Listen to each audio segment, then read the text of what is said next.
Okay, so obviously we're not going to be building a large language model today, like Perplexity. That's a couple steps away, I guess, right? But I will try to get through the basics of a neural network and then use a neural network or a specific type of neural network called an LSTM to make a model that can predict stocks and what the next day's closing price is going to be.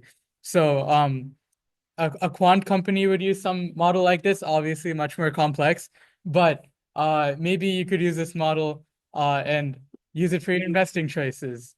Um, I mean, I wouldn't do that, but go for it.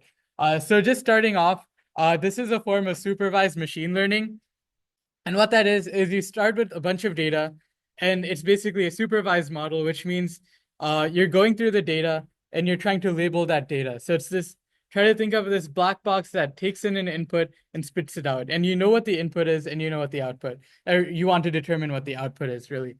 So that's in contrast to an unsupervised machine learning, which is something that doesn't have labels. So say something like a linear regression model. I don't know how much statistics you guys would know, but say you have a bunch of data and you want to make a line or a parabola or any sort of curve that goes through that data, that would be unsupervised because you don't have, you're not exactly sure what you're trying to model, right? And supervised, we know exactly what we're trying to get and we know exactly what we have. And then we want to put labels on a bunch of data. And in this case, we have a bunch of stock data and we want to predict the next day's stock data. So that's more of a future predicting data. That's like a certain type of model that's very common. You have a lot of data and you want to predict the next day or next time unit of times um, parameters. So in this case, we have this gigantic function, right? And we're trying to create this huge function. It's not necessarily linear, but it's just like probably 100-dimensional model, probably even more, with a bunch of different weights and variables and like constants that are being added on, right? And we want to figure out what exactly those constants are. And what we use for that is a neural network. And this is a very complex diagram, as you can see, but try to think about this as a physical representation of a huge function. So like a black box that takes in all of these blue dots over here, which are inputs, right? And then the end goal is to produce this orange dot or this yellow dot over here. That's the output, right? So all of these different lines have a weight. There's some lines that are also biases, which are, think of like a constant term that you add to a function, right? So you're trying to figure out all these biases and weights, and what you use for that is a neural network. We're gonna go over what a neuron is in just one slide from now, but each one of these dots are neurons, and they hold a piece of information, so some sort of value, like a weight or bias in this gigantic function. And as you move through all of these different neurons, you're going to be trying to find what the precise value is. And each time you want to tune that value to make it a good, um, to make it aligned with the rest of your data, right? So every time we feed in some data into there, this whatever value this blue dot is assigned to is going to slightly change, or maybe wildly change, right? And then it's going to produce this gigantic neural net at the end of everything. In the process of how it fine tunes this the small dot or any of these small dots, which are called neurons, is called backpropagation. And we don't really need to get into the specifics of that, but it uses this process called gradient descent, which I'll cover shortly in a future slide. So that's the process that updates the value. Okay, so now what a neuron is. Think of a neuron as this thing that stores a value or a thing that does some function of a value, right? So it takes in a bunch of inputs. Like in this previous slide, we look at this neuron, it takes in one, two, three, four inputs. It In this case, it takes the sum of them, and it takes a linear combination. And if you took computational linear algebra, or even if you haven't, you can just think of that as a bunch of multiplication and then a bunch of addition, right? Nothing too complicated yet. You're just taking in all these inputs. You're taking in x1, x2, x3. You're multiplying them by some w's, right? Where w is the weight. And every now and then you'll have some sort of bias, which is an extra constant term that you're adding to this summation. And then you're just adding them all together and spitting out some value. So then you have an input layer, an output layer, multiple inputs. Generally, it's a single input, although some different models have multiple outputs, but that gets complicated. So we're not going to really go over that. It multiplies everything by a weight, adds on a bias, and then it uses back propagation to figure out what W1, W2, W3 all are. So what is back propagation? I'm not going to go too into this because there's a lot of math and technicality involved, but the basic idea is that it's a process by which the neurons fine-tune that information that they store. It's how they fine-tune, it's how it finds the correct value of W1 through W3, and generally you're going to have like thousands of these W's, if not tens of thousands or something like that. Um, so that's how they update the information. Try to think about this gigantic curve as this like mountain in California, right? And you want to minimize this curve, right? So this curve, think this y-axis is J value, is a function of the air.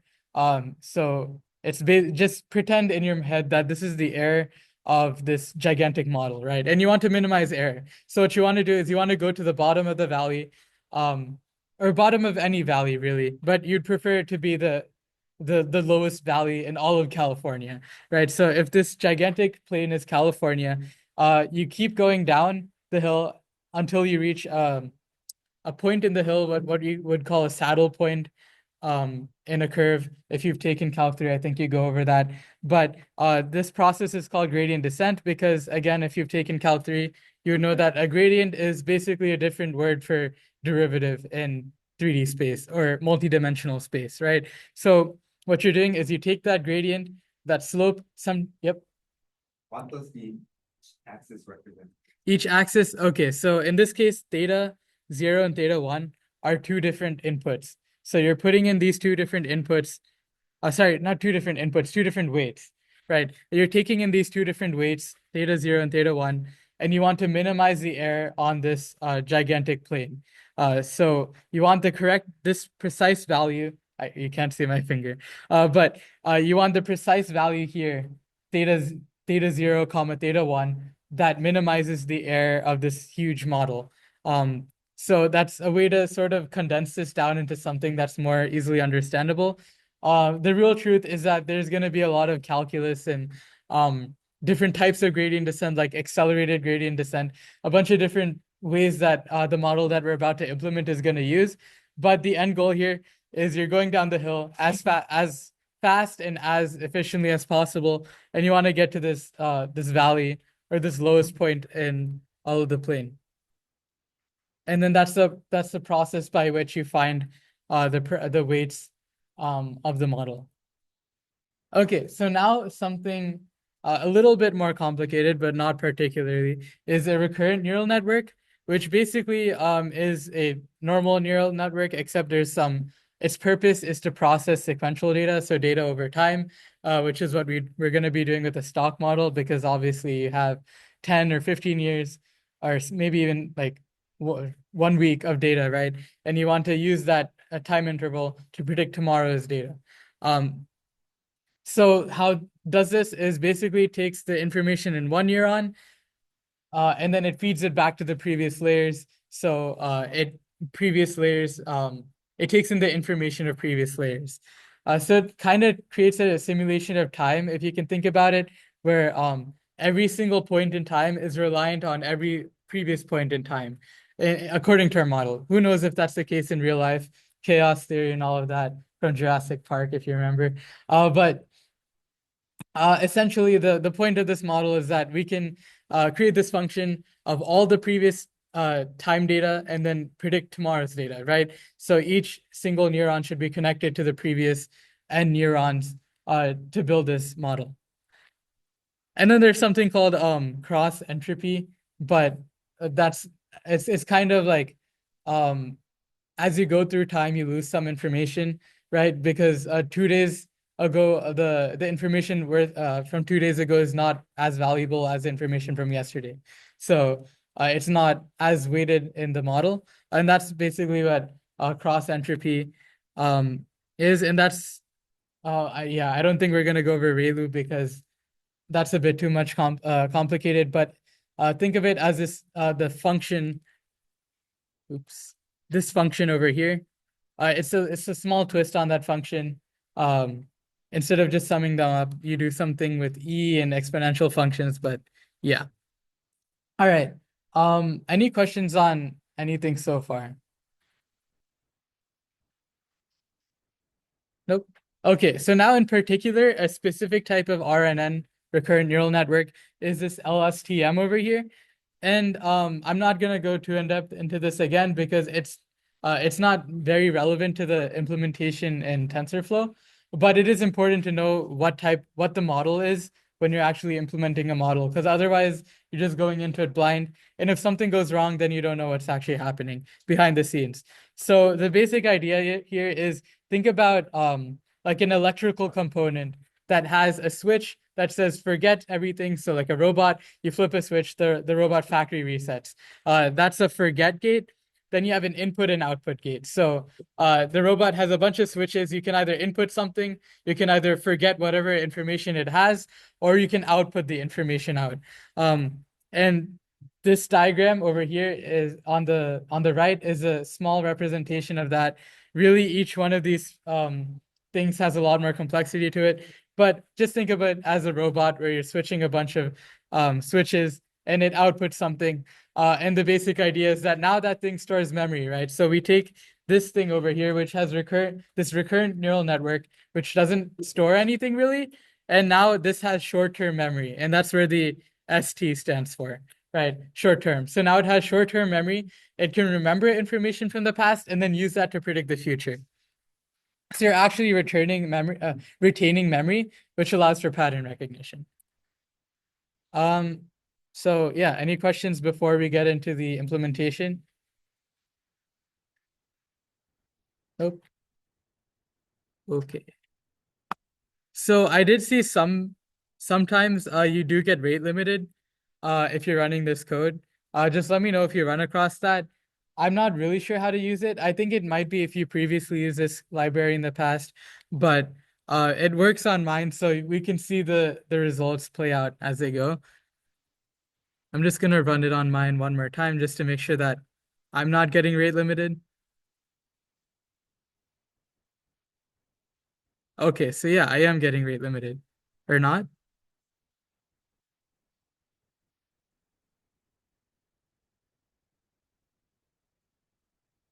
Okay, yeah, while that runs, I'm just gonna show it on the screen where it's not being rate limited. So just running through this code, it's all already written um, because there's quite some stuff to type out.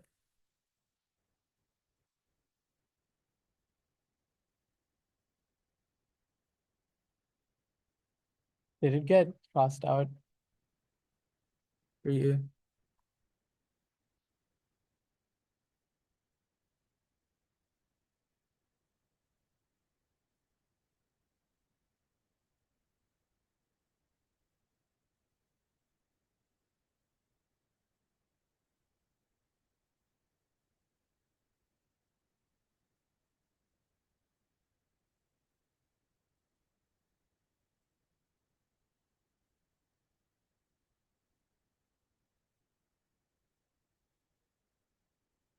Hmm.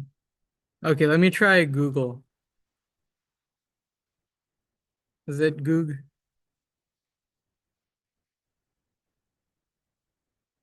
No, it's not. I'll try Meta. Should be just be Meta, right? Yeah.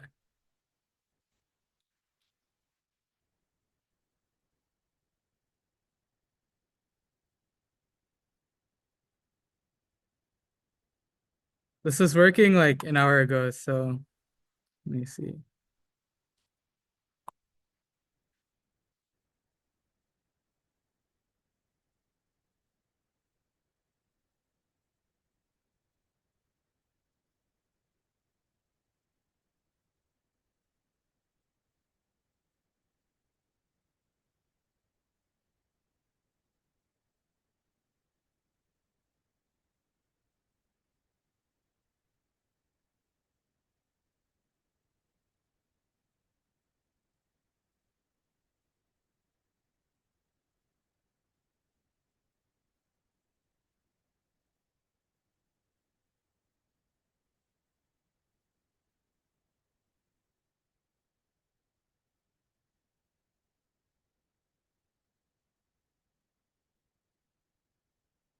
Maybe a problem with Google Colab, their servers.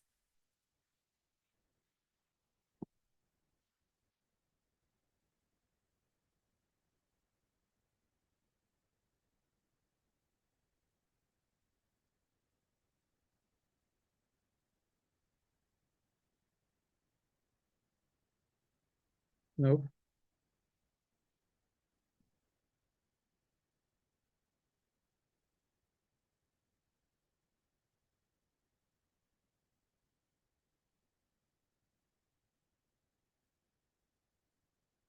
Is it working for anyone else?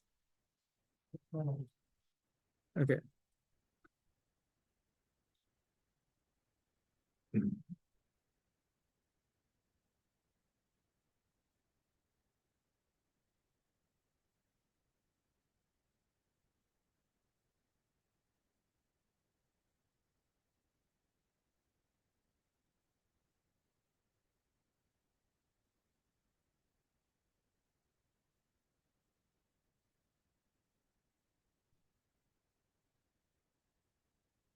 Oh yeah, yeah. Did it work for you?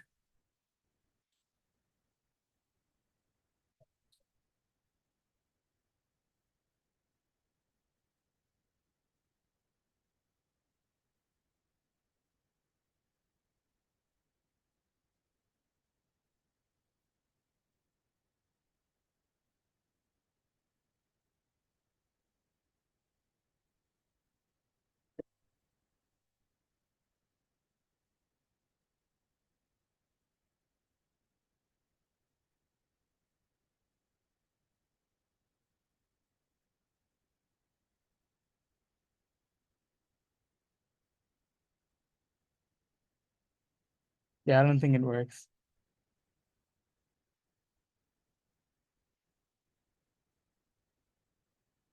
Okay, I'll run through the code and hopefully by the end of this, Yahoo Finance API decides to work. Otherwise I can copy paste the data and load it into NumPy and try that. But just running through this code real quick. I pip install everything, which is pretty basic, right? I would remove this line because it seems to have some restart error. But I pip install the necessary packages, import them all. And then this is a step that seems to be broken, but what it should do is use Yahoo Finance's API and then download the last 10 years worth of data. So you would update the state. Um, if it works on your laptop, you could update the state, and then you get all the prices from the past so or so years, right? A close price just means the price at the end of a day.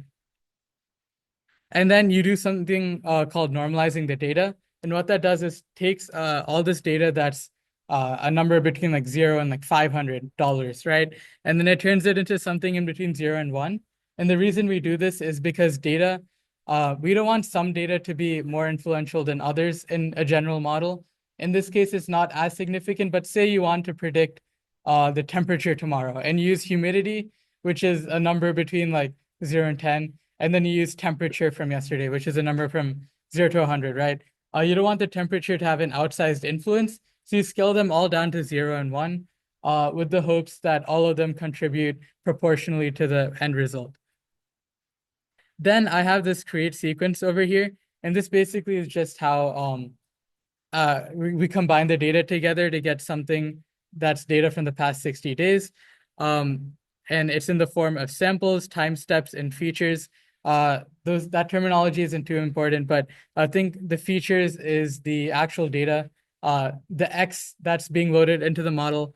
And then samples is like pieces of the data that's being pushed in one step at a time.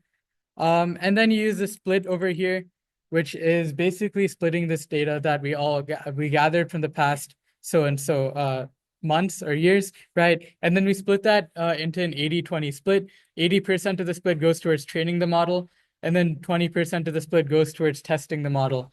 And sometimes you do something like a 70-20-10 split, which is standard if you have something called a hyperparameter, which is, let's say, like an additional parameter that you want to tune inside your model. Um, but for now, the LSTM doesn't require a hyperparameter. So we just do an 80-20 split, 80% for testing, 20%, sorry, 80% for training, 20% for testing.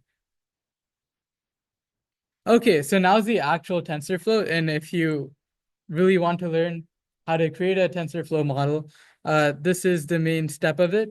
We're creating a sequential model because it's a model through time. And we have a bidirectional LSTM. Bidirectional isn't too important, but LSTM is a type of bidirectional model. So you have to feed it into this. And then these are just some parameters. You can customize these to what you want, but because it runs quicker like this, I just put some smaller values, like 100 units would be generally not that high. And then you load in the input shape, which is the shape of the input, the shape of X that you're throwing into the model. Drop out these two lines over here is a more technical jargon in machine learning, which is helping the model to not overcomplicate things. So sometimes the model gets really tuned onto the data itself, something that's called overfitting in statistics and in machine learning. And what that means is that there's all this data, and your model's fitting directly onto that data. It's so if you have data other than the testing or training data, your model might not be well suited for that. So that's why I used these two things called dropout. Um, and what that does is basically sometimes it kills out a neuron, and that helps balance the neuron's value. And then these two dense layers are the outputs of the model. And our value is just one thing, right? So we call it dense one because we just want one number out of this. And then we compile this model, use something called Atom. It stands for something that I forgot, but it's this sort of momentum learning optimizer that helps the model be more optimized. And there's a value called the learning rate, which is how fast this gradient descent that we discussed earlier is happening, how fast you're going down the hill. You want to have that value at a good number so it doesn't go too fast or too slow. You don't want to miss the valley, but you also don't want to get the valley so slow, like a snail or something like that going down a mountain. So that's why you have this Atom optimizer. And then an extra step is early stopping, which just makes sure that this model isn't running forever and ever and ever. It just stops at a good point once you get data that mostly makes sense. It doesn't have to be perfect because you could run the model forever. It'll get closer and closer and closer to perfect, but that's not the best possible model that you could have. I click run all again, see if it changes. Okay. And then you train this model with all the data. 50 epochs. Epochs are sort of like units of testing a model. I put 50 epochs, but generally you don't need, for something of this scale, you don't need 50 epochs. 20 would be more reasonable, but the early stopping here is going to stop it early before 50 anyway. So if I were to run this, it would probably stop 15 to 20 and then call it quits there because it's efficient enough so that you can move on. And the model is like relatively accurate. And speaking of how accurate it is, we're going to test it on the testing set of data. And then we find these two values called mean squared error and mean absolute error, which are two metrics of error. One is the sum of the squares of the error, and then the other one is the sum of the absolute values of the error. And these are just two different ways that you can calculate error. And I believe the model uses mean squared error to minimize everything. But again, that's this J value over here that from the slideshow, this J value on the y-axis, that's some function of the mean squared error. Okay. All right. And finally, we would graph this data if it came out correctly, and it would show. I don't think I have a screenshot of it. I probably should have taken one just to show you guys, but I guess I can draw it, what it would have looked like. So you would have had the actual data, which is a bit more jagged because it's real data that's bouncing everywhere and it's noisy. So like something like this. And stock prices generally tend to go up. So that's what you'd expect from a model. And then you'd have the curve that the model is predicting be something more smooth. that's sort of following this curve with a slight error either above or beneath it. And that's the predicted values that the model is spitting out every time. And then lastly, this is just a quick demo that would have showed you the next 5 days worth of stock prices using a rolling window method, which is what the LSTM uses to spit out predictions. And this where?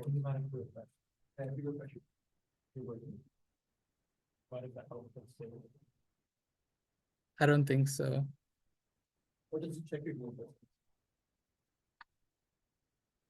Okay. Um, I'll unplug this for a second.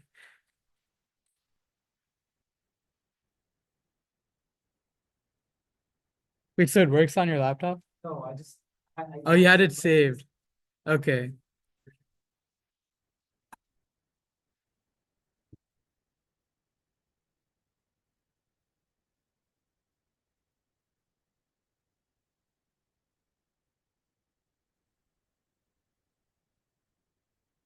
Okay, so it would have looked something like this. So you have a bunch of jagged blue data, and then the red line follows this with a little bit of overestimation or underestimation. In the end, you would want to predict it. Looks like I guess this was the whole DeepSeek drop over here. So the model might have not been able to correctly predict that. But um, yeah, if you were to put today's data, I believe it would be probably within $5 to $10 of the closing price. I think they closed at like 420 something today. So it probably would have said something along those lines, plus or minus $5 to $10.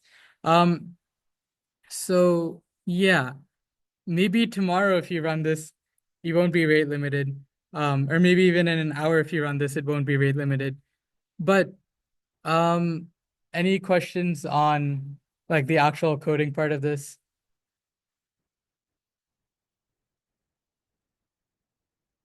or the theory, anything? There's some pizza left over if you guys want it.